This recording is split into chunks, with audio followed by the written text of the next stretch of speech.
बारिश में tree house. Meghalaya राज्य में चेरापूंजी देश सर्वाधिक बारिश होने वाला गांव है।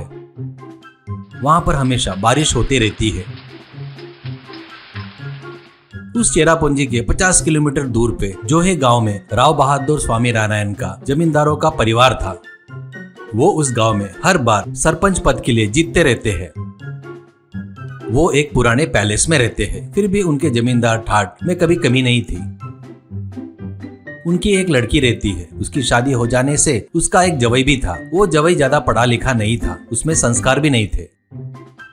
कितना भी बड़ा जमींदार का परिवार क्यों ना हो, स्वामी नारायण के परिवार में बहुत सारे आर्थिक परेशानियां रहती है। खर्चे बहुत ज्यादा थे। नौकरों को, पैलेस मेंटेनेंस को, आने जाने वाले अतिथियों को, देने वाले दान को पैसे बहुत ज्यादा खर्चे होते थे। उस खर्चे को झेलने के कारण, बैंक से कर्जा लेने के कारण स्वामी नारायण को लाखों में ब्याज भरने की परिस्थिति आ गई थी। उसके साथ में शहर जाकर घोड़े की रेस खेलते हुए, दोस्तों को बुलाकर मामा जी के यहाँ पार्टी देते हुए, जवाई के ओहदे पर रहते हुए चरण भी टाइम वेस्ट कर रहा था। एक दिन स्वामी नारायण की लड़की वसुंधरा पिताजी से, पिताजी, चरण को पार्टी में टाइम वेस्ट करना बहुत ज्यादा हो गया है। बगैर जिम्मेदारी से ऐसे ही रहे तो लोगों में इज्जत कहाँ रहेगी। तुम कैसे भी करके उसे कोई व्यापार लगाओ, तभी तो भी उसमें जरा सी जिम्मेदारी आएगी। वहीं पर खड़ी स्वामी नारायण की पत्नी सुजाता देवी, बच्ची सही कह रही है जी, पैलेस में खर्चा भी बहुत बढ़ गया है। ऐसे ही कुछ साल रहे तो किसी दिन अपने को अपने पैलेस को बेचना पड़ेगा। वो अपने वंश के लिए कितने अपमान की बात है। ऐसा कहती है स्वामी नारायण। तुम सही हो, पर चरण कब से एंजॉय करना, पार्टी करने का आदी हो गया है। सुधर कर व्यापार करेगा क्या? वसुंधरा, वो सब मैं देख लेती, मैं संभाल लूंगी। उनको कोई अनुभव नहीं है, लेकिन दिमाग कुछ कम नहीं है। आप उनसे बात तो करके देखिए। ऐसा कहती है। स्वामी नारायण बुलाने से चरण बड़े उत्साह से आ जाता है। सच में मामा जी, मुझे भी व्यापार करने की इच्छा है, पर कौन सा व्यापार किए तो अच्छा होगा करके सोच रहा हूँ, कहता है। वहीं पर खड़ी सुजाता देवी, अपने यहाँ भी चेरापूंजी के जितना बारिश होती है, इसलिए ऐसे बटन दबाए तो फट से खुलने वाली छतरी का व्यापार लगाए तो अच्छा रहेगा करके मेरा उद्देश्य है। ऐसा कहती है। वो आइडिया स्वामी नारायण के साथ साथ वसुंधरा और चरण को भी पसंद आता है। चरण, सुपर ग्रेट सासू माँ, बढ़िया आइडिया बताया आपने, ऐसा कहता है। स्वामी नारायण जवाई की तरफ से गारंटी की साइन करके 2 करोड़ का कर्जा लेता है। बॉम्बे में रेनबो करके बड़े छाते के संस्था को ऑर्डर देकर पहले कुछ 100 छाते मंगवाता है। उस गली के आखिरी में एक रूम किराए से लेकर वहां पर छाते बेचना शुरू करता है। महीना हुआ, 2 महीने हुए, छाते बेचने का काम बहुत डल चल रहा था। कारण क्या है करके सोचे तो उस गांव में रहने वाले आधे से ज्यादा लोग सस्ते में छाते लेकर यूज कर रहे थे, धूप और बारिश में इस्तेमाल कर रहे थे। ऊपर से इन रेनबो छाते का रेट ज्यादा रहने से लोग दुकान में आकर देखकर बहुत अच्छे हैं और सुंदर छाते हैं, पर रेट ज्यादा है करके तारीफ करके जा रहे थे, पर खरीद नहीं रहे थे।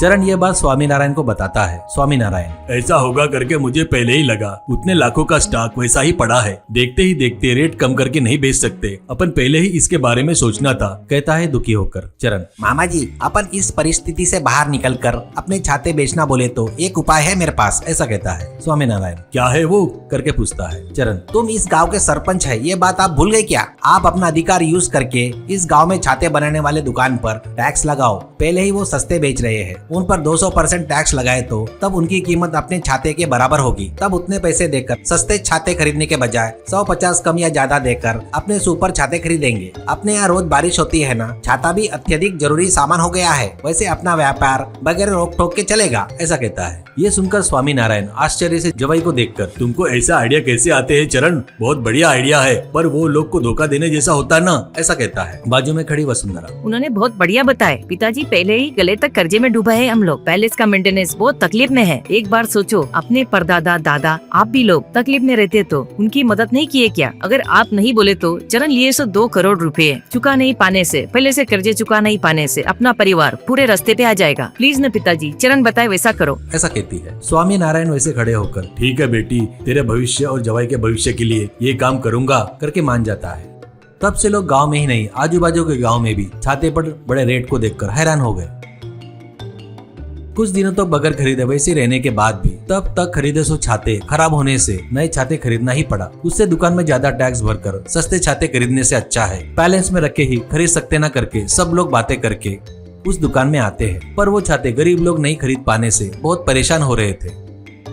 इससे चरण को ज्यादा फायदा तो नहीं हुआ, पर नुकसान भी नहीं हुआ।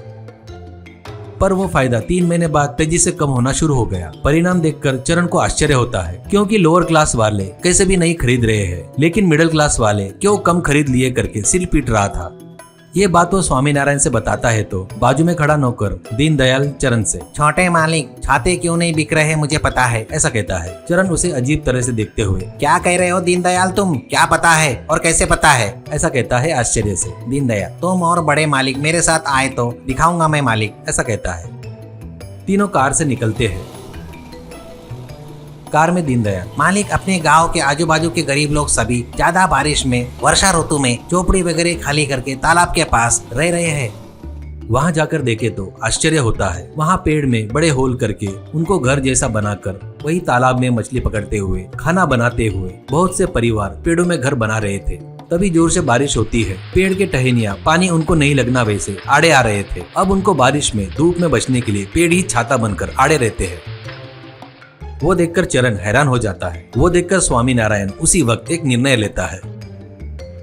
मैं अपने जवाई के व्यापार के लिए स्वाद से कैसा काम किया। इज्जतदार जमींदार के परिवार में जन्म लेकर सरपंच के पद पर रहते हुए इतना नीच तरीके से सोचा, तुरंत ये गलती सुधारना है करके सोचता है। पेड़ के पास आकर पेड़ में रह रहे लोगों से दोनों हाथे जोड़कर, तुम लोग अपने अपने घरों में चले जाओ। मैंने लिए सो एक गलत काम की वजह से तुम लोग को बहुत तकलीफ दिया, मुझे माफ कर दो। दुकान में रखे छाते सबको सस्ते में देकर तब मैं मन की शांति से रह सकता हूँ, बोलकर चरण से, मेरे लोगों को तकलीफ देने वाला व्यापार मैं कभी नहीं कर सकता चरण, और तेरे को भी करने नहीं दूंगा। मेरी जिंदगी कैसे सेटल करना है मैं बाद में सोचूंगा, उदास मत हो, मैं हूँ ना, ऐसा कहता है। चरण भी उसने किया सो गलती मानकर, मुझे माफ कर दो मामा जी कहकर सिर झुका लेता है।